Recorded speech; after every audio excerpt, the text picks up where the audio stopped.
Magandang araw. Pag-uusapan naman natin ngayon kung paano may iwasan ng depression.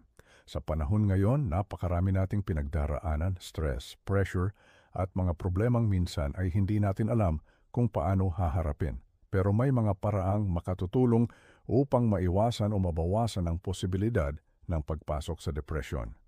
Una, alamin kung ano ang nagpapabigat sa iyo. Hindi mo kailangang soluhin ang lahat. Kapag nakikilala mo ang iyong mga triggers, mas madali mong mapapangalagaan ang sarili mo.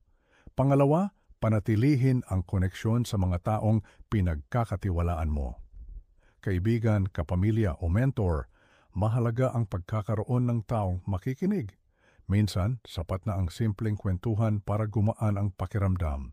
Pangatlo, alagaan ang katawan.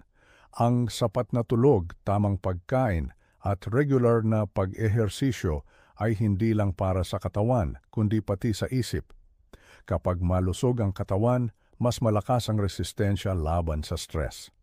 Pang-apat, maglaan ng oras para sa mga bagay na nagbibigay saya, hobbies, musika, pagluluto, pagbabasa, o anumang nagbubukas ng pagkakataon para makapagpahinga ang isip. Kahit 10-15 minutes a day, malaking tulong na. Panglima, limitahan ang sobrang paggamit ng social media. Madalas, hindi natin namamalayan na nakadaragdag ito sa pressure at paghahambing sa sarili. Subukan mong mag-detox kahit paminsan-minsan. At higit sa lahat, humingi ng tulong sa Diyos at sa mga kakilala, kaibigan o kamag-anak kung kailangan. Walang masama doon. Anong pagpunta sa isang mental health professional ay hindi kahinaan, ito ay tapang at pag-aalaga sa sarili. Ang depression ay seryosong bagay pero may mga paraan upang mapangalagaan ang ating mental health. Tandaan, hindi ka nag-iisa. May mga taong handang makinig at may mga hakbang na maaari mong simulan ngayon para sa mas magaan at mas makulay na bukas.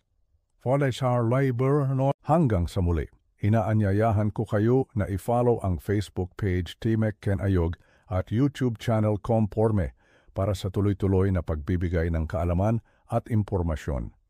Maraming salamat at magandang araw sa inyong lahat.